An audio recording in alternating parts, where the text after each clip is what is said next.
ہمارے چینل کو سبسکرائب کریں اور بازو میں بیل آئیکن ہے، بیل آئیکن کو دبائیں۔ السلام علیکم ورحمۃ اللہ وبرکاتہ۔ بسم اللہ الرحمن الرحیم۔ الحمد للہ وکفى وسلام علی عباده الذین اصطفى، اما بعد۔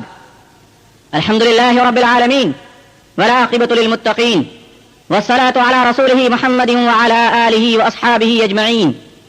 رب اشرح لی صدری ویسر لی امری واحلل عقدۃ من لسانی یفقهوا قولی۔ رب یسر ولا تعسر وتمم بالخیر۔ ربی زدنی علما ربی زدنی علما ربی زدنی علما۔ فاعوذ باللہ من الشیطان الرجیم، بسم اللہ الرحمن الرحیم۔ ربنا وابعث فیہم رسولا منہم یتلو علیہم آیاتک ویعلمہم الکتاب والحکمہ ویزکیہم انک انت العزیز الحکیم۔ صدق اللہ العظیم۔ معزز و محترم بزرگان اکرام، نوجوانان اسلام، عزیزان گرامی، پردنشین خواتین امت اسلامیہ، عمائدین شہر اور سامعین عزام، قرآن کریم کی ایک بڑی مقدس آیت جو حقیقت میں حضرت ابراہیم نبی ونا علیہ الصلوۃ والسلام کی دعا ہے اور ابتدائی نبوت کی پہلی کڑی ہے، خاتم النبیین صلی اللہ علیہ وسلم کی آمد سے پہلے جو بہت ساری تیاریاں ہوئی اس زمین پر، ان تیاریوں میں سے ایک تیاری یہ تھی کہ محمد رسول اللہ صلی اللہ علیہ وسلم کو اپنی نسب میں پانے کے لیے خانہ کعبہ کی زمین پر کھڑے ہو کر ابراہیم نے ہاتھ اٹھا کر اللہ سے مانگا تھا۔ اللہ تعالیٰ نے ابراہیم علیہ السلام سے فرمایا، اے ابراہیم، اس وادی بطحا، اس ویران سرزمین، اس ریگستانی علاقے میں تمہیں ہمارا ایک گھر تعمیر کرنا ہے۔ ابراہیم، مزدور تم ہوگے، مزدوری میں دوں گا، محکوم تم ہوگے، حاکم میں رہوں گا۔ اے ابراہیم، اللہ کے فرمان کو قبول کرتے ہوئے اللہ کے حکم کی پیروی کرو اور اس ویران ریگستانی سرزمین پر میرے گھر کی تعمیر کرو، تاکہ پوری کائنات اور دنیا کے ہر نشیب و فراز سے لوگ دوڑ دوڑ کر تمہارے لبیک پر حاضری کریں اور تمہاری آواز پر لبیک کہیں اور اس سرزمین پر آ کر وہ مجھ سے رضامندی طلب کریں۔ ابراہیم علیہ السلام کو حکم ہوتا ہے کہ میرے گھر کی تعمیر کرو جسے دنیا خانہ کعبہ کے نام سے یاد کرے گی۔ ابراہیم علیہ السلام حکم کی تعمیر کے لیے آگے بڑھتے ہیں۔ بڑھاپے کے سہارا جوان بیٹے حضرت اسماعیل علیہ السلام ساتھ میں ہیں، جو پتھر آگے بڑھا کر دیں گے، باپ کی خدمت کریں گے، باپ کا سہارا بن کر ساتھ دیں گے، اللہ کا گھر تعمیر کرنا ہے۔ ابراہیم علیہ السلام خانہ کعبہ کی تعمیر میں مصروف ہو جاتے ہیں۔ حضرت اسماعیل علیہ السلام مددگار اور معین بن کر، ایک فرمانبردار اور صالح بیٹے بن کر قدم قدم پر باپ کا ساتھ دے رہے تھے۔ خانہ کعبہ تعمیر ہو گیا، کعبہ اپنے جلال و حشمت کے ساتھ وجود میں آ گیا، اپنے روب و دبدبہ کے ساتھ زمین کے مرکز میں کھڑا ہو کر کعبہ پوری دنیا انسانیت کو توحید پروردگار کی طرف دعوت دے رہا ہے۔ خانہ کعبہ کی تعمیر مکمل ہو گئی۔ اللہ تعالیٰ نے کہا، ابراہیم، میں تم سے راضی ہو گیا، تم نے مجھے راضی کر دیا۔ اے ابراہیم، جو کام کرنا تھا وہ تم نے کر دیا، اب ابراہیم تیرا مانگنے کا کام ہے اور میرا دینے کا کام ہے۔ ابراہیم، ہاتھ اٹھا کر طلب کر، میں تجھے عطا کروں گا، جو کچھ تو دعا مانگے گا میں اسے سنوں گا اور پوری کروں گا۔ ابراہیم، مزدور نے جب مزدوری کر لی ہو تو اللہ کی عدالت کا فیصلہ ہے کہ اس کے پسینے کے قطرے سوکھنے سے پہلے اس مزدور کو خوش کر دیا جائے۔ اے میرے خلیل، اے میرے بندے، آج میں تجھے راضی کر دوں گا، تو مانگ کر دیکھ، میں تیرے دل کو خوش کر دوں گا۔ ابراہیم علیہ السلام اللہ سے خوش ہو گئے، اللہ کے وعدے پر جھومنے لگے، اللہ کے وعدے پر مچلنے لگے، آئے خانہ کعبہ کی دیوار کے سامنے کھڑے ہو گئے اور ہاتھ اٹھایا اور کہا، اللہ مانگوں۔ اللہ نے فرمایا، ابراہیم مانگنا شروع کرو۔ ابراہیم بھی کیا مانگتے ہیں؟ اللہ اللہ۔ اللہ نے ابراہیم علیہ السلام کو کیا عقل عطا کی، کیا دماغ عطا کیا، کیا ذہن دیے۔ نبیوں کی عقلیں ایسی ہوتی ہے، ہم دنیا والے ہیں، دھتکار ہے کہ اللہ کے سامنے مانگنے بھی جاتے ہیں تو فنا ہونے والے حقیر سی دنیا کے ذرے کو مانگتے ہیں۔ ارے مانگنا ہے تو پروردگار کے شان کے مطابق مانگو، مانگنا ہے تو اللہ کے رحم و کرم کو سامنے رکھ کر مانگو، مانگنا ہے تو اللہ کی حیثیت کو سامنے رکھ کر مانگو۔ ہم لوگ اللہ سے ایسا مانگتے ہیں جیسے پان کی دکان میں کھڑا ہو کر کوئی فقیر بھیک مانگ رہا ہے۔ ابراہیم علیہ السلام اللہ سے مانگنے کھڑے ہو گئے۔ کیا مانگ رہے ہیں؟ دونوں ہاتھ آسمان کی طرف اللہ سے امید لگائے ہوئے دونوں ہاتھوں کو اٹھائے اور دعا مانگنے لگے۔ کیا دعا مانگ رہے ہیں؟ قرآن نے اس کا نقشہ کھینچا. ربنا وابعث فیہم رسولا منہم یتلو علیہم آیاتک ویعلمہم الکتاب والحکمہ ویزکیہم انک انت العزیز الحکیم. اے اللہ میں آج تجھ سے ایک وہ دولت مانگ رہا ہوں جو تیرے خزانے میں بھی ایک پیس ہے. اے اللہ آج میں تجھ سے وہ پھول مانگ رہا ہوں جو تیرے چمن میں بھی تنہا ہے. اے اللہ آج میں تجھ سے وہ ہیرا مانگ رہا ہوں جو تیری سلطنت میں بھی اکیلا ہے. اے اللہ وہ ذات جس کے واسطے تیرا عرش کھڑا ہے, وہ ذات جس کے واسطے تو نے زمین کو بچھا دیا, وہ ذات جس کے واسطے آسمان استقبال کے لیے کھڑا ہے, وہ ہستی, وہ ذات رحمت للعالمین صلی اللہ علیہ وسلم جسے تو نے اپنا حبیب کہہ کر پکارا. اے میرے پروردگار جس رسول کے واسطے, جس نبی کے واسطے, جس حبیب کے واسطے, جس محبوب کے واسطے تو نے پوری کائنات کو بنایا, پوری زمین کو سجایا, سمندروں کے اندر بہرا سمندروں کو للکارا. اے اللہ ہواؤں کے اندر ہواؤں کو تو نے بہکایا اور ندیوں کو بل کھانے پر تو نے حکم عطا کیا اور پھولوں میں خوشبو آ گئی, سورج میں چمک آ گیا, چاند میں شفق آ گئے. اے میرے پروردگار میں تجھ سے اتنا ہی مانگتا ہوں کہ اے اللہ جس نبی کو آپ خاتم النبیین بنائیں گے, جس نبی کو آپ رحمت للعالمین بنائیں گے, جس نبی کو آپ ختم المرسلین بنائیں گے, جو شافع محشر بنیں گے, جو ساقی کوثر ہوں گے, جو ہادی عالم بنا کر دنیا میں تشریف لائیں گے, جو ہادی عالم ہوں گے, وہ محسن کائنات, محسن امت اسلامیہ رحمت للعالمین جسے آپ طٰہٰ کہہ کر پکاریں گے, آپ یاسین کہہ کر پکاریں گے, آپ مدثر کہہ کر پکاریں گے, آپ مزمل کہہ کر پکاریں گے. اے میرے پروردگار تیرے عزت کے سارے, تیرے خزانے میں عزت کے جتنے الفاظ ہیں سب قربان کر دیا تو نے محمد رسول اللہ صلی اللہ علیہ وسلم کی ذات پر. اے میرے پروردگار میں تو تجھ سے یہ دعا مانگ رہا ہوں کہ وہ ہستی کامل, وہ محسن انسانیت, وہ قرآن اور توحید کی آواز کو بلند کرنے والا, وہ اس تاریخی دنیا میں پیام حق اور شمع کو روشن کرنے والا, اے اللہ وہ نبی ختم المرسلین امام الانبیاء رحمت للعالمین صلی اللہ علیہ وسلم کو آپ میری اولاد میں پیدا کر دیں, آپ میرے خاندان میں پیدا کر دیں, آپ میری نسل میں پیدا کر دیں اور اس شہر میں پیدا کریں تاکہ ابراہیم کی نسب جڑ جائے محمد رسول اللہ صلی اللہ علیہ وسلم سے. اور اس بیابان زمین جو وادی بطحا ہے, جو ویران اور ریگستان ہے, میں نے آپ کے گھر کو تعمیر کر دیا. اے پروردگار وہ رسول برحق اس زمین پر آئیں تاکہ وہ اس زمین کو آباد کریں, اس گھر میں آپ کی صدائے توحید کو بلند کریں. اور اے اللہ آپ کے بندوں کو آپ کی طرف بلائیں, کتاب حق پڑھ کر ان کو سنائیں, حکمت اور ہدایت کی باتیں ان کو بتائیں. بس یہی دعا ابراہیم آپ سے مانگتا ہے کہ محمد رسول اللہ صلی اللہ علیہ وسلم کو آپ میری اولاد میں پیدا فرمائیے. اللہ نے کہا ابراہیم واقعی تم نے بہت بڑی دولت مانگ لی, واقعی تم نے قیامت تک کے لیے رحمت مانگ لی. اے ابراہیم تم نے اس کو مانگ لیا جس کے قدموں میں ہم نے نبیوں کی شفاعت رکھی ہے. اے ابراہیم تم نے بہت بڑی دولت مانگ لی, لیکن میرا وعدہ ہے کہ میں دوں گا. جاؤ میں تمہاری اولاد میں محمد صلی اللہ علیہ وسلم کو پیدا کرنے کے لیے تمہاری دعا کو اور سفارش کو اور درخواست کو قبول کرتا ہوں. نہ پوچھئے کس قدر خوشی کا عالم ہے, نہ پوچھئے کتنے خوش ہوئے ہوں گے ابراہیم علیہ السلام کا دل کہ ان کی دعا قبول ہو گئی. یہ حضور صلی اللہ علیہ وسلم کی پیدائش سے 3000 سال پہلے, 3000 سال قبل ابراہیم علیہ الصلوۃ والسلام نے یہ دعا کی. ابراہیم علیہ الصلوۃ والسلام کے ایک بیٹے اسماعیل علیہ الصلوۃ والسلام, اس کی نسل میں انہی کی اولادیں اور انہی کی نسل جو بڑھتی رہی, انہی میں سے قبیلہ قریش, بنو ہاشم کا قبیلہ, اور اسی میں پھر عبد المطلب, اور اسی سے پھر حضرت عبداللہ, اور اسی سے پھر عبداللہ کے نور نظر آمنہ کے لخت جگر, ساری دنیا کے منتظر اور طلبگار جناب محمد رسول اللہ صلی اللہ علیہ وسلم دنیا میں تشریف لائے. عزیزان ملت, قرآن حق کے فداکاروں, شمع رسالت کے پروانوں, توحید کے پرستاروں,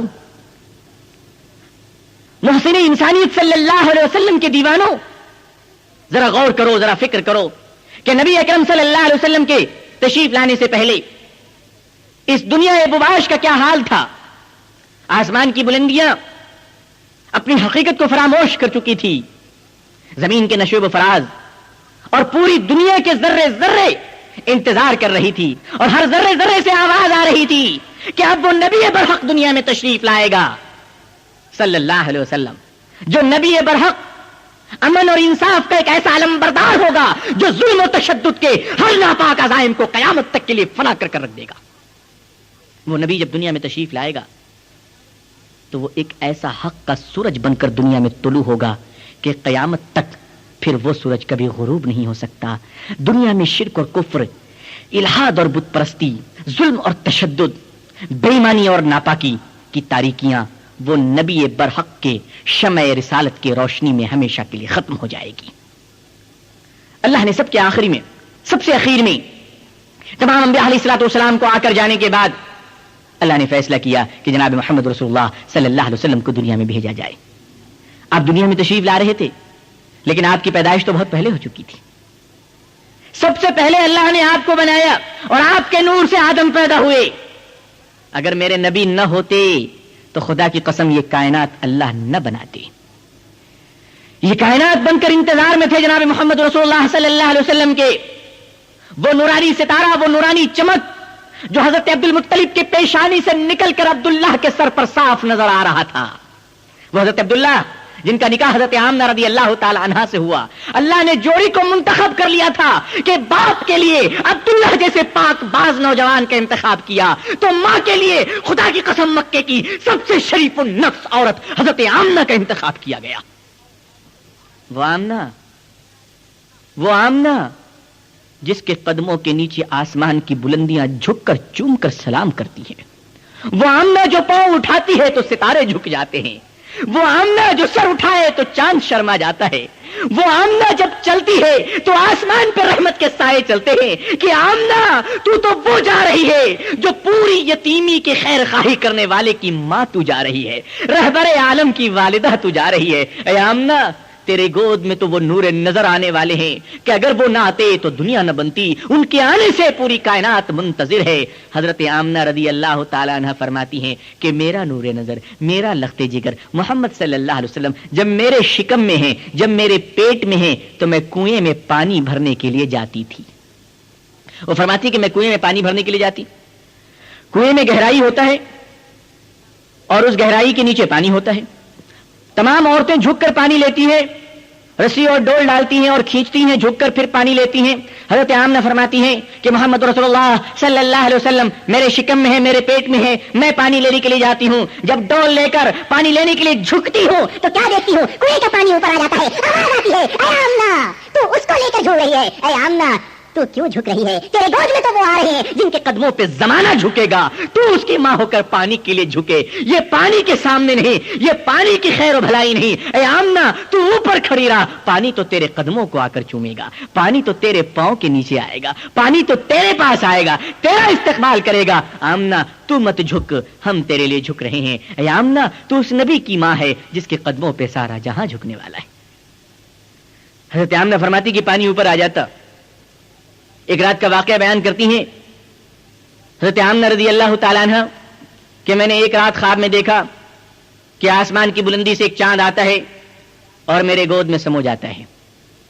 حضرت آمنہ فرماتی ہے کہ میں صبح میں اٹھی اور عورتوں سے اپنا خواب بیان کیا. آج کل کے زمانے میں بھی اس کمپیوٹر اور ہائی ٹیکنالوجی کے زمانے میں عورتوں سے خواب بیان کرنے کی بڑی عجیب عادت ہے اور یہ عادتیں ختم کرنا دنیا سے ہے تو بڑے بڑے مفتیوں سے نہیں ہو سکا، بڑے بڑے ولی کامل سے نہیں ہو سکا، تو میں کون سے چھوٹی سی ہستی آ کر اس رسم و رواج کو ختم کروں. لیکن البتہ ایک بات ضرور کہہ دینا چاہتا ہوں کہ خواب کبھی بھی ناکارہ لوگوں کو نہیں بتانا چاہیے. خواب ہمیشہ انہی کو بتانا چاہیے جو خواب کے جاننے والے ہوں اور خواب کی تعبیر بتانے میں مخلص ہوں اور سچے ہوں، ورنہ خواب بتانا منع ہے. آج کل بھی عورتیں زمانے حمل میں جو خواب دیکھتی ہیں وہ ایک دوسرے کو بتا دیتی ہیں. پھر جاہل عورتیں جو بھی تعبیر دیتی ہیں کہ اگربتی کے راکھ چھپا لو اور کسی گلاب کے پھول کو سر پہ باندھ لو تو اس سے بلائیں ٹل جائیں گی. حضرت آمنہ فرماتی ہے کہ میں نے اپنا خواب عورتوں کو بیان کیا کہ رات میں نے خواب دیکھا کہ آسمان سے ایک چاند آیا اور میرے گود میں سمو گیا. عورتوں نے کہا اے آمنہ تو حمل سے ہے، اور اے آمنہ لہذا ہو سکتا ہے ممکن ہو کہ تمہیں بھوت اور پریت کا آثار ہو جائیں، بھوت اور پریت کے سایہ نے گھیر لیا ہو. وہ آمنہ جسے بھوت اور پریت کا سایہ کیا گھیر سکتا ہے جس آمنہ کو اللہ کی رحمت کے سایہ نے گھیر رکھا ہو. وہ عورتیں کہتی ہیں اے آمنہ تم ایک لوہے کا کاڑا پہن لو تاکہ اس کاڑے کے جاذبیت سے اور اس کاڑے کی طاقت سے، لوہے کے کاڑے کی طاقت سے تم ہر بلا سے، مصیبتوں سے محفوظ رہو. حضرت آمنہ فرماتی ہے کہ عورتوں کے مشورے پر عمل کرتے ہوئے میں نے کاڑا پہن لیا اور رات میں سو گئی تو خواب میں حضرت سیدنا ابراہیم علیہ الصلوۃ والسلام تشریف لاتے ہیں. یہ وہی ابراہیم ہیں جو 3000 سال پہلے نبی کریم صلی اللہ علیہ وسلم کی ولادت سعادت کو اپنے خاندان میں ہونے کے لیے اللہ سے گر گرا کر دعا مانگے تھے. وہ ابراہیم آتے ہیں اور کہتے ہیں آمنہ تو اس بچے کی ماں بننے والی ہے جو اللہ کی زمین سے کفر و شرک کا نام و نمود مٹا دے گا. اے آمنہ تو اس نور نظر کی والدہ ہونے والی ہے کہ جو نور نظر دنیا سے شرک اور کفر کو مٹا دے گا, الہام اور بت پرستی کو ختم کر دے گا, الحاد اور ناپاکی اور عزائم کو فنا کر دے گا. اے آمنہ تو اس کی ماں ہے جو توحید کی طرف لوگوں کو بلائے گا. اے آمنہ تو اس کی والدہ ہے جو لوگوں کو اس بات کی تعلیم دے گا کہ حفاظت کرنے والی ذات اللہ ہے, بھروسہ کرنے والی ذات اللہ ہے, یقین کرنے والی ذات اللہ ہے, ایمان لانے والی ذات اللہ ہے, مالک مختار والی ذات اللہ ہے, کامل قدرت والی ذات اللہ ہے, مختار کل اللہ کی ذات ہے. اے آمنہ تو اس کی ماں ہو کر جو سچائی کی طرف ساری دنیا کو بلائے گا, جو پوری کائنات کو صداقت کی طرف دعوت دے گا, دعوت دین, دعوت رسالت, دعوت توحید کنارے لے کر پوری دنیا میں وہ چل پھر کرے گا. اے آمنہ تو اس کی ماں ہو کر لوہے کے کاڑے سے حفاظت طلب کر رہی ہے. یہ تیرے شان کے خلاف ہے, یہ شرک اور کفر تجھ سے ہو, یہ بدعت اور برے رسم و رواج تجھ سے سرزد ہو جائے. اے آمنہ یہ نبی کی ماں کو زیبا نہیں دیتا, اور ابراہیم جو نبی کے نسل کا باپ ہے اس کو بھی یہ گوارا نہیں ہے. حضرت ابراہیم علیہ الصلوۃ والسلام خواب میں اشارہ کرتے ہیں کاڑا کی طرف, خواب میں کاڑا ٹوٹ جاتا ہے, چکنا چور ہو جاتا ہے. آمنہ صبح اٹھ کر دیکھتی ہیں تو بستر پہ ہاتھ ہے اور ہاتھ کے پاس واقعی پورے کاڑے کے ٹکڑے رکھے ہوئے ہیں.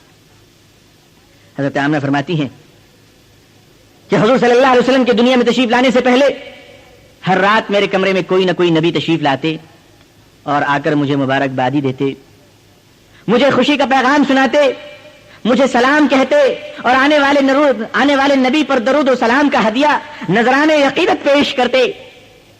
بزرگان احترام, ایک ایسا ہی موقع تھا کہ حضرت آمنہ فرماتی ہیں رضی اللہ تعالی عنہا کہ میں کمرے میں بیٹھی ہوئی تھی کہ کمرے کے کنارے کونے میں دیکھتی ہوں کہ ایک بوڑھے شخص کھڑے ہوئے ہیں. حضرت آمنہ فرماتی ہے کہ میں گھبرا گئی کہ کون ہے. پوچھ لیتی ہیں آپ کون ہے بابا. آواز آتی ہے اے آمنہ نہ گھبرا, میں نسل انسانی کا باپ آدم ہوں. اے آمنہ نہ گھبرا, میں نسل انسانی کا باپ آدم ہوں. آج تجھے وہ مزدہ خوشخبری انتہائی تجھ کو احتشام کے ساتھ سنانے آیا ہوں. اپنے اولاد اور بیٹے آخری نبی پر درود و سلام کا ہدیہ پیش کرنے آیا ہوں. اے آمنہ آج تجھے بتانے آیا ہوں اے آمنہ کہ میں آدم ہوں, میری اولاد تو ہے, میری اولاد سب ہے, لیکن آمنہ یاد رکھنا کہ تیرے گود میں کوئی ایسا ویسا انسان نہیں آ رہا ہے. اے آمنہ آج تیرے گود میں تیرا ہی نور نظر نہیں, تمام انبیاء کا نور نظر آ رہا ہے, تمام نبیوں کی دعائوں کا ثمرہ آ رہا ہے, اللہ کا حبیب آ رہا ہے, شافع محشر آ رہا ہے, ساقی کوثر آ رہا ہے, ہادی عالم آ رہا ہے, رحمت للعالمین, ختم المرسلین, طہ اور یاسین آ رہا ہے. اے آمنہ تیرے گود میں مالک کون و مکان آ رہا ہے, یوں جان جامدہ کہ آج تیرے گود میں سارا جہان آ رہا ہے. حضرت آمنہ رضی اللہ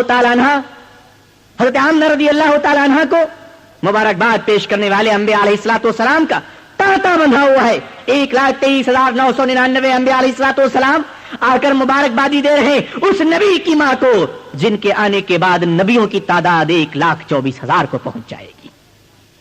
انبیاء علیہ الصلوۃ والسلام جن کے تشریف لانے سے پہلے درود و سلام کے ہمہمے میں ان کے استقبال کی تیاری ہو رہی ہے. اللہ نے زمین اور آسمان کو کہہ دیا ٹھہر جاؤ اور گستاخی سے باز آ جاؤ, ادب و احترام کا معاملہ اب سے شروع کر دو.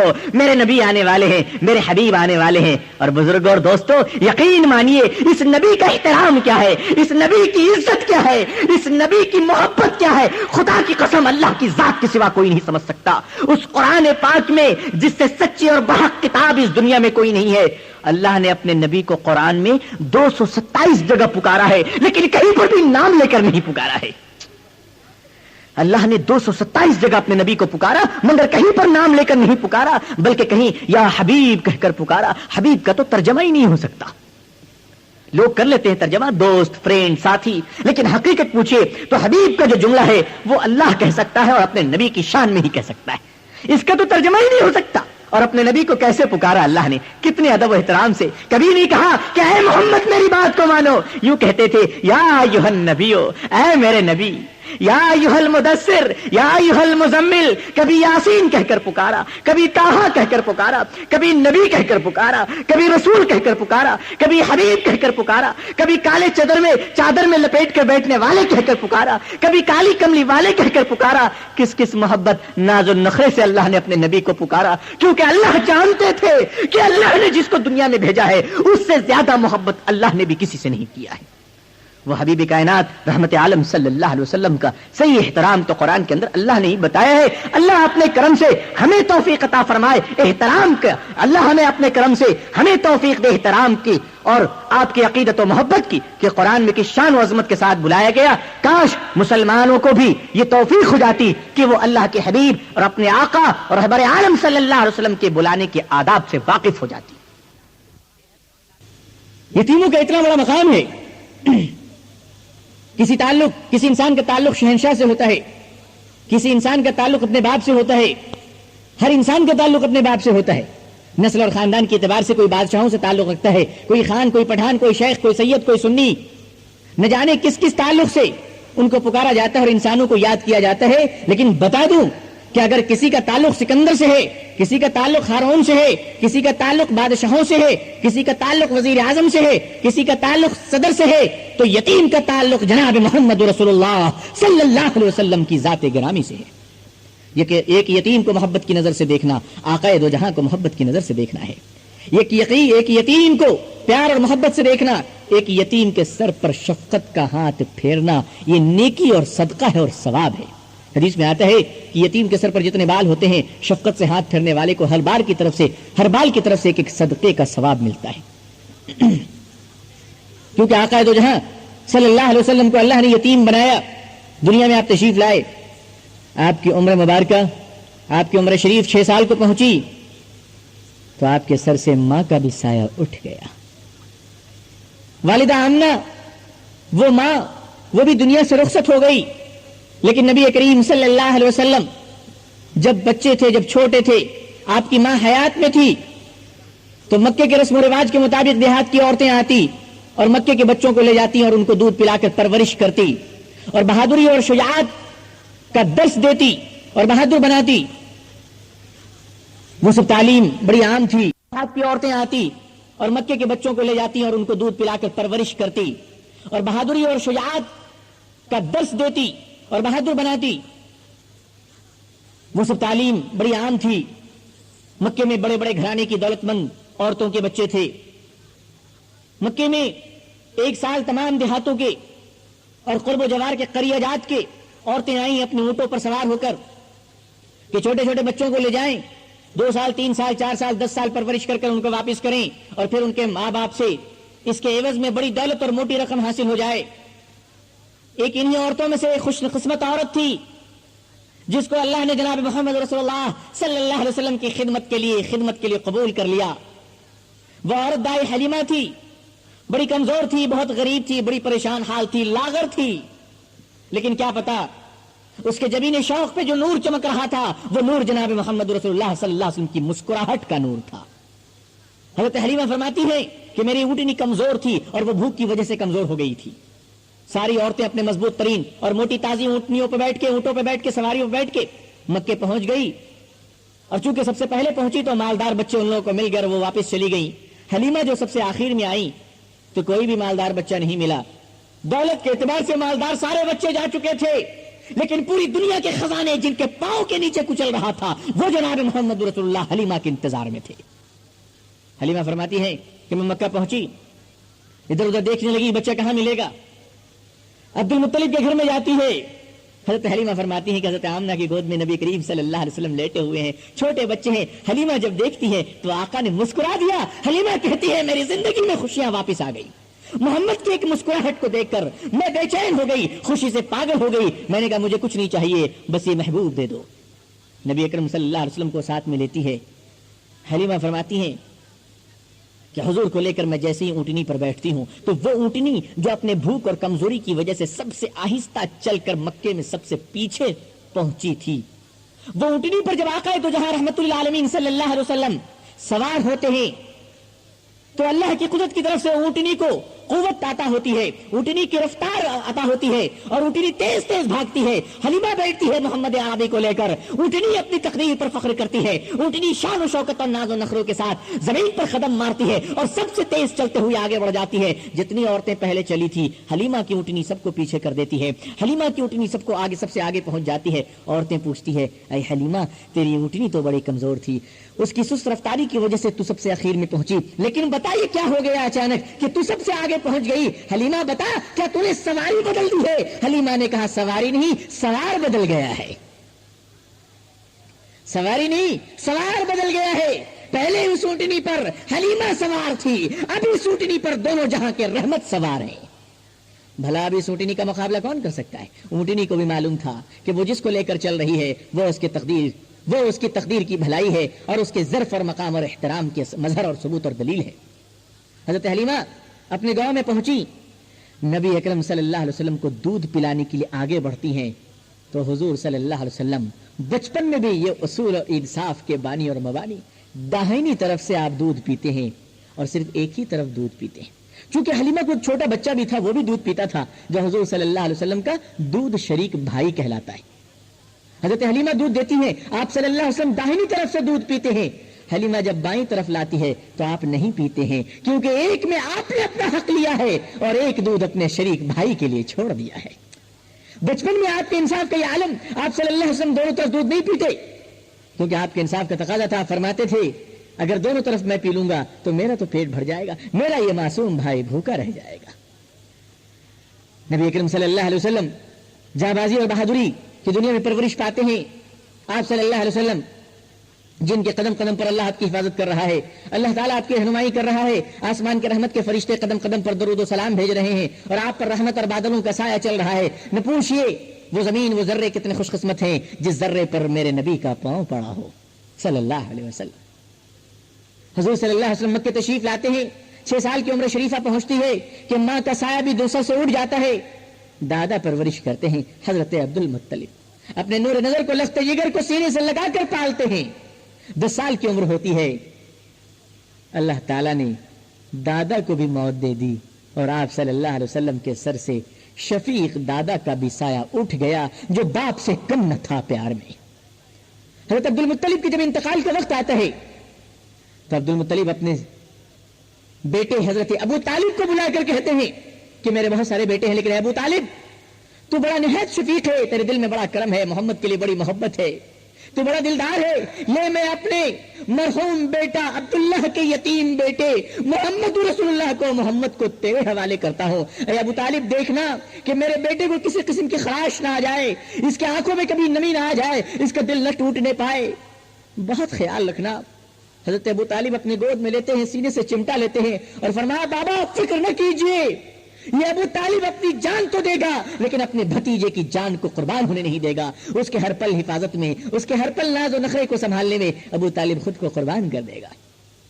تاریخ گواہ ہے کہ واقعی اس وعدے کا حق ادا کیا حضرت خواجہ ابو طالب نے. نبی اکرم صلی اللہ علیہ وسلم اپنے چچا کے پاس ہیں، چچا سفر میں جانے کی تیاری کر رہے ہیں، کاروبار کرنا ہے، تجارت کرنا ہے، گھر میں بیٹھنے سے کام نہیں چلے گا، ملک شام کی طرف جانا ہے. حضور صلی اللہ علیہ وسلم کی عمر شریفہ 10 سال کی ہے. حضرت ابو طالب فرماتے ہیں کہ اے میرے بھتیجے بیٹے محمد، کچھ دنوں تک تم کو مجھ سے الگ رہنا پڑے گا. نبی اکرم صلی اللہ علیہ وسلم فرماتے ہیں چچا کیوں؟ کہا بیٹے میں تجارت میں جا رہا ہوں اور تجارت سے واپسی 3-4 مہینوں کے بعد ہی ممکن ہو سکے گی، تب تک تم میرے بغیر رہنا. نبی اکرم صلی اللہ علیہ وسلم کا کھلکھلاتا ہوا نورانی اور مبارک چہرہ مرجھا گیا. آپ مایوسی، آپ غمگین ہو گئے، آپ پر ملال آ گئی اور آپ کی آنکھوں سے پانی آنے لگا. ابو جہل جو نبوت کا بدترین دشمن بنا لیکن بچپن میں وہ بھی بڑا پیار کرتا تھا اور اس کا نام اصل میں عمر بن ہشام تھا، وہ اپنی بدکرداری اور بداخلاقی اور بدتمیزی اور اپنی بدتمیزی اور کمینگی کی وجہ سے ابو جہل کے نام سے مشہور ہوا، کیونکہ علم و دانشمندی کی باتوں کو ہمیشہ جھٹلاتا رہا اور جہالت کا ہمیشہ ساتھ دیتا رہا. آقا دو جہاں کے دربار نے اسے ابو جہل کا لقب دیا. ابو جہل نے حضور صلی اللہ علیہ وسلم کا چہرہ دیکھا تو ابو طالب سے پوچھا کہ ابو طالب اس معصوم سے گلاب جیسے چہرے کو کیا ہو گیا، اچانک یہ مرجھا کیوں گیا؟ عبداللہ کا یتیم بیٹا غمگین کیوں ہے؟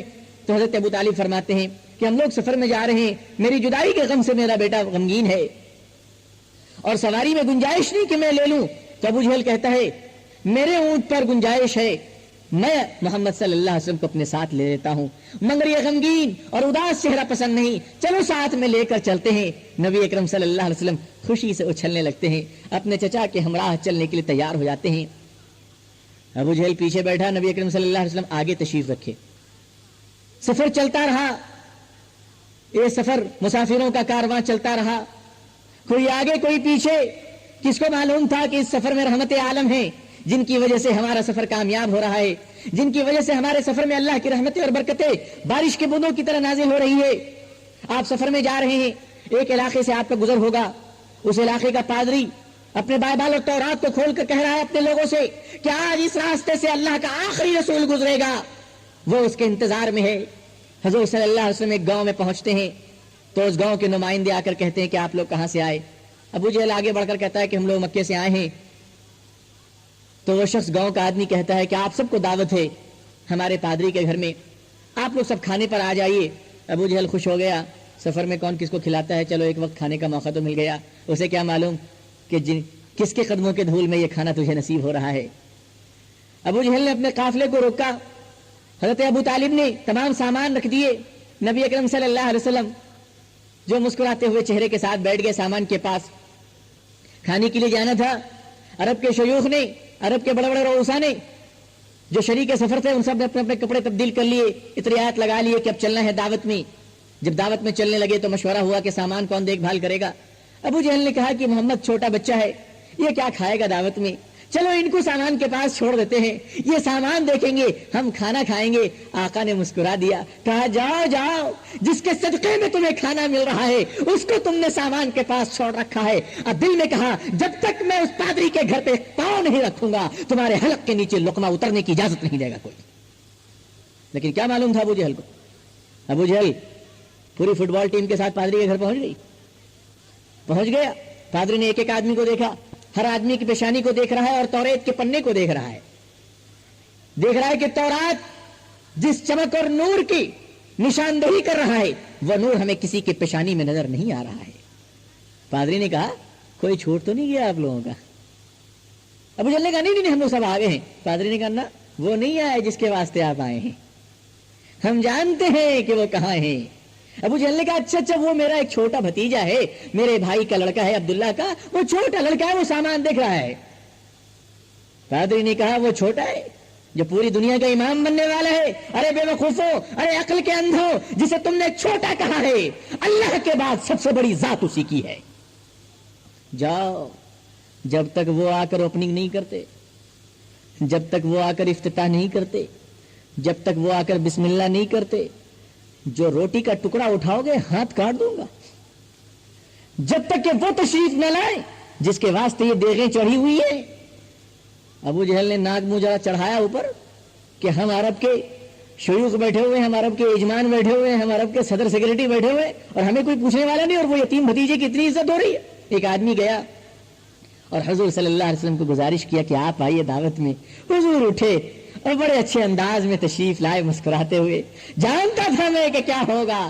حضور تشریف لائے، پادری آگے بڑھ کر چومتا ہے آپ کو اور کہتا ہے اے بیٹے، آپ کو لات و عزا کی قسم، خانہ کعبہ میں رکھے ہوئے 360 بتوں کی قسم ہے کہ آپ اپنے کپڑے کو اٹھا کر ذرا پیٹھ کو تو دکھائیے، کیونکہ اللہ نے اپنے آخری نبی کے پشت پر آخری مہر نبوت کو لگا رکھا تھا کہ یہ آخری اسٹیمپ ہے، اس کے بعد اس زمین پر کوئی نبی نہیں آئے گا۔ اگر کوئی محمد کے بعد نبوت کا دعویٰ کرتا ہے تو وہ نبی نہیں بلکہ کمینہ ہے، وہ جھوٹا ہے، وہ چور ہے، چاہے پنجاب کے قادیان سے ہو یا کیرلا کے کسی گلی سے ہو، چاہے مرزا کے نام پر ہو یا خبیث کے نام پر ہو۔ نام بدل لینے سے حقیقتیں نہیں بدل جاتی۔ بدر اگر شیر کی کھال اوڑھ لیتے سے وہ کبھی شیر نہیں بن جاتا۔ نبی اکرم صلی اللہ علیہ وسلم کو اس پادری نے کہا کہ آپ کو بتوں کی قسم، آپ پیٹ کھول کر دکھائیے۔ آقا کا چہرے کا رنگ بدل گیا، کیا بکتا ہے پادری تو، ان بتوں کی قسم دے رہا ہے جس بتوں کو فنا کرنے کے لیے اللہ نے مجھ کو دنیا میں بھیجا ہے۔ ابو جہل نے سنا، گدھے کی طرح دونوں کان کھڑے ہو گئے۔ کہا ہے ہمارے خداؤں کو ختم کرنے کے لیے کسی اور خدا نے اس کو بھیجا ہے؟ ابو جہل بڑا پریشان ہو گیا۔ تو پادری نے فٹ سے کہا آپ کو اس رب کی قسم جس نے حق کی طرف دے کر بھیجا ہے، جس نے حق کا پیغام دے کر بھیجا ہے۔ حضور مسکرانے لگے، فرمایا اب تو صحیح لائن پر آیا ہے، نمبر صحیح ملا ہے، چینل بھی صحیح پکڑا ہے۔ آپ نے اپنا دامن اٹھایا اور کپڑے کو اٹھا کر مہر نبوت کو دکھایا. پادری نے اس مہر نبوت کو فوراً چوم لیا اور کہا کہ بس میری زندگی کے تمام ارمان پورے ہو گئے, میری تمنائیں مکمل ہو گئی, اب کوئی خواہش باقی نہ رہی. تورات اللہ کی کتاب میں جو کچھ لکھا تھا آج میں نے وہ سب کچھ دیکھ لیا. ابو جہل اب ذرا جلسی کرنے لگا کہ سب کو نیچے بیٹھالا گیا اور پادری نے میرے بھتیجے کو اوپر لے جا کر بٹھایا. ارے جسے اللہ نے اونچے مقام پر بیٹھا دیا ہو اس کو کوئی کیا نیچے بیٹھا سکتا ہے. ابو جہل جلسی کرنے لگا, جلنے لگا, حسد میں آ گیا. واپسی کا وقت ہوا, قافلے کے مسافر چلنے لگے, اپنے اپنے اونٹوں پر سب بیٹھ گئے. اب حضور صلی اللہ علیہ وسلم کے بیٹھنے کا نمبر تھا تو ابو جہل آگے بیٹھ گیا اور آقا دو جہاں کو پیچھے بٹھا دیا. اب اونٹنی نہیں اٹھ رہی ہے, وہ بیٹھی ہوئی ہے. ابو جہل مار رہا ہے, ابو جہل مار رہا ہے اونٹنی کو, مگر یہ اونٹنی اٹھنے کے لیے تیار نہیں ہے. حضور نے کہا چچا مجھے اتار دیجئے, اونٹنی اٹھ جائے گی. ابو جہل نے کہا یہی وزن جو مکے سے لے کر آ رہی تھی تو وزن نہیں لگا, ابھی وزن لگ رہا ہے. فرمایا چچا اتار کے تو دیکھیے. حضور اتر گئے صلی اللہ علیہ وسلم, اونٹنی کھڑی ہو گئی. ابو جہل پریشان ہو گیا, کہ بات کیا ہے؟ رحمت عالم صلی اللہ علیہ وسلم نے فرمایا چچا یہ جانتی ہے کہ میں کون ہوں. کہا کیا مطلب؟ کہا مطلب یہ ہے کہ مجھے آگے بٹھائیے اور آپ پیچھے بیٹھیے. ابو جہل نے آقا دو جہاں کو آگے بٹھایا اور خود پیچھے بیٹھا. اونٹنی چلنے لگی, اونٹنی چلنے لگی. حضور پیچھے ہے تو اونٹنی چلنے کے لیے تیار نہیں, حضور آگے بیٹھتے ہیں تو اونٹنی چلتی ہے. ایک جانور کو بھی یہ پسند نہیں تھا کہ ہدایت پیچھے بیٹھے اور جہالت آگے بیٹھے. جانور بھی, ایک اونٹنی بھی چاہتی تھی کہ ہدایت کو سامنے بیٹھنا چاہیے اور جہالت کو پیچھے بیٹھنا چاہیے. ابو جہل تیرا مقام محمد سے آگے نہیں, تو حضور کے پیچھے بیٹھ, حضور سامنے بیٹھیں گے تو میں چلوں گی ورنہ نہیں چلوں گی. ایک جانور کے دل میں بھی میرے آقا کا اتنا احترام تھا دوستو, ایک جانور کے دل میں بھی حبیب کائنات کی اتنی عظمت تھی بزرگوں. ایک جانور کے دل میں بھی عبداللہ کے نور نظر شافع محشر رحمت للعالمین صلی اللہ علیہ وسلم کی اتنی عقیدت تھی کہ آقا دو جہاں صلی اللہ علیہ وسلم جو انصاف کے پیغمبر تھے, علمبردار تھے, اب آپ چل رہے ہیں سفر میں, سفر رواں دوا ہے. آقا دو جہاں صلی اللہ علیہ وسلم مکہ واپس تشریف لاتے ہیں. آپ کی عمر بڑھتی ہے, عمر 25 سال کے قریب پہنچتی ہے. آپ کے دل میں آتا ہے کہ چلو میں بھی کچھ تجارت کروں, میں بھی ملک شام اور دمشق کی طرف جاؤں, میں بھی کچھ کماؤں کھاؤں اور اپنے گھر والوں کی دیکھ بھال کروں. مکے کی سب سے رئیس عورت حضرت خدیجہ الکبریٰ رضی اللہ تعالی عنہا کے پاس جاتے ہیں. خدیجہ آپ کے نام و نمود کو سنتی ہے, آپ کی ایمانداری, آپ کی شجاعت کو معلوم کرتی ہے اور اپنا بہت سارا مال آپ کو دیتی ہے کہ جائیے آپ بھی تجارت کرنے کے لیے جائیے. خدیجہ ان کے ساتھ اپنا غلام میسرہ کو بھی بھیج دیتی ہے. نبی اکرم صلی اللہ علیہ وسلم, حبیب کائنات صلی اللہ علیہ وسلم تجارت کے لیے جاتے ہیں. ملک شام اور دمشق اور عراق میں تھوڑے دن تجارت کرتے ہیں, بے پناہ نفع ہوتا ہے اور آپ واپس مکہ تشریف لاتے ہیں. مکے میں شدید گرمی کا موسم تھا, دھوپ اپنے شناب پر تھا اور دھوپ سے شعاعیں نکل رہی تھی, شعلے اور آگ کے گولے. نبی اکرم صلی اللہ علیہ وسلم خدیجہ کا مال لیتے ہیں, پیسہ لیتے ہیں نفع کا, اور ایک پل گھر میں نہیں ٹھہرتے بلکہ سر پہ چادر اوڑھ کر آپ سارے پیسوں کو لے کر خدیجہ کا گھر آتے ہیں. اتنی تیز دھوپ میں آپ خدیجہ کا گھر آئے کہ کوئی آدمی نکلنے کی جرت نہ کر سکتا تھا. ابھی آپ کے نبوت کا اعلان نہیں ہوا دنیا میں. آپ جیسے گھر میں تشریف لاتے ہیں, حضرت خدیجہ آپ کا استقبال کرتی ہے, مال و پیسے کو لے لیتی ہے اور آپ کو روکتی نہیں ہے. آپ واپس لوٹنا چاہتے ہیں تو خدیجہ اجازت دے دیتی ہے. اسی دھوپ میں نبی اکرم صلی اللہ علیہ وسلم لوٹ پڑتے ہیں. خدیجہ کی سہیلی نفیسہ نامی ایک عورت جو تھی وہ بگڑ گئی. خدیجہ تو کیسی بے رحم بن گئی ہے, یہ محمد صلی اللہ علیہ وسلم اتنی چلچلاتی ہوئی دھوپ میں تیرے پاس آئے پیسے دینے کے لیے, تو روک بھی نہیں سکی پانی پینے کے لیے. اے خدیجہ ذرا روک لیتی تو کیا بگڑ جاتا. خدیجہ نے کہا میں چھت پر سے دیکھ رہی تھی کہ جب یہ نوجوان اس دھوپ میں آ رہا تھا تو میں دیکھ رہی تھی کہ آسمان کا ایک بادل سایہ کر کر آ رہا تھا. اے نفیسہ میری آنکھوں کو یقین نہیں آ رہا ہے کہ پورا مکہ دھوپ کی شدت سے جل رہا ہے اور اس نوجوان کے سر پر ایک ابر سایہ کرتا آ رہا ہے. میں نے اسی لیے واپس کر دیا کہ میری آنکھوں کو یقین نہیں آ رہا ہے. چلو اب ہم دونوں مل کر دوبارہ اس منظر کو دیکھتے ہیں, دوبارہ اس حسین نظارے کو دیکھتے ہیں. میں نے اسی لیے واپس کر دیا. خدیجہ دوبارہ اوپر جاتی ہے اور چھت سے دیکھتی ہے کہ محمد صلی اللہ علیہ وسلم تشریف لے جا رہے ہیں. آسمان کا بادل ابر سایہ غلامی کرتا ہوا آپ کے سر پر جا رہا ہے کہ میرے آقا کو دھوپ نہ لگے, میرے آقا کو گرمی نہ لگے. یہ جناب محمد رسول اللہ صلی اللہ علیہ وسلم کے اعلان نبوت سے پہلے کے کارنامے ہیں. یہ تو بہت تھوڑی سی ہے, ہم کیا مکمل کر سکتے ہیں؟ قیامت تک کی امت اگر آ جائے تو بھی آقا دو جہاں کے برکات اور آپ کے رحمت کے معاملات اور آپ کے رحمت کی حقیقت کو بیان نہیں کر سکتا. دوستوں اور بزرگوں, حضور صلی اللہ علیہ وسلم کی تعریف کون مکمل کر سکتا ہے؟ یہ تو تعریف وہی کر سکتا ہے جس نے بنایا, اور بے شک آپ کی تعریف تو سب سے اچھا اللہ کی ذات نے کیا ہے. بس اتنا ہی کہیں اور چلیں. آئیے ہم سب اور آپ سب درود و سلام کے ہم ہمیں میں درود و سلام کا نذرانہ عقیدت پیش کرتے ہوئے آقا دو جہاں صلی اللہ علیہ وسلم سے سچی محبت اور عشق کا ثبوت پیش کریں. واقعی اگر ہمیں محبت ہے تو ہم معمول بنا لیں کہ اس وقت تک ہم نہیں سوئیں گے جب تک کہ 100 مرتبہ ہم حضور صلی اللہ علیہ وسلم پر درود نہ پڑھ لیں, جب تک کہ 100 بار اپنے آقا پر درود نہ بھیج لیں.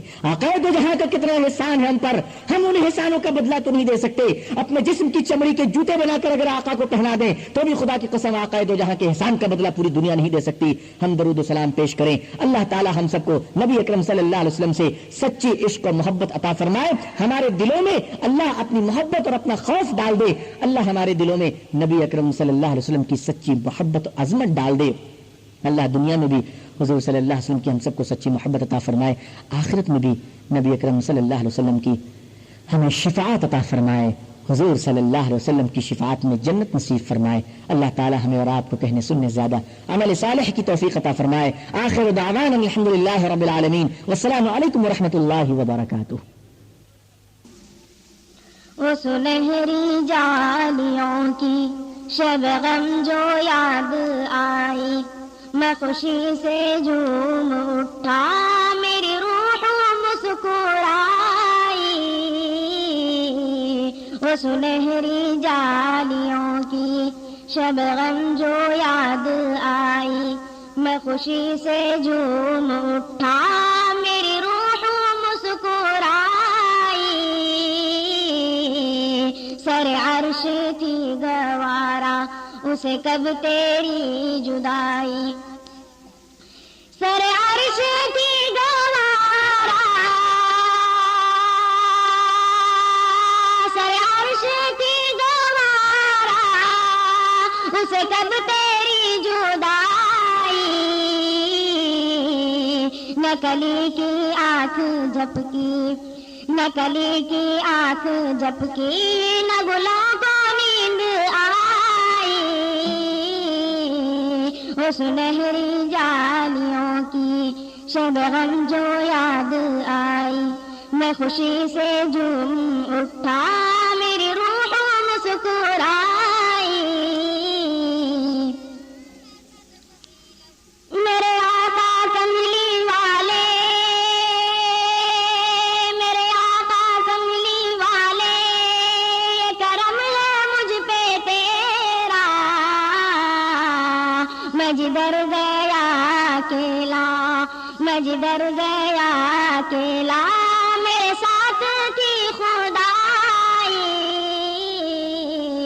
وہ سنہری جالیوں کی شب غم جو یاد آئی, میں خوشی سے جھوم اٹھا, میری روح مسکرائی.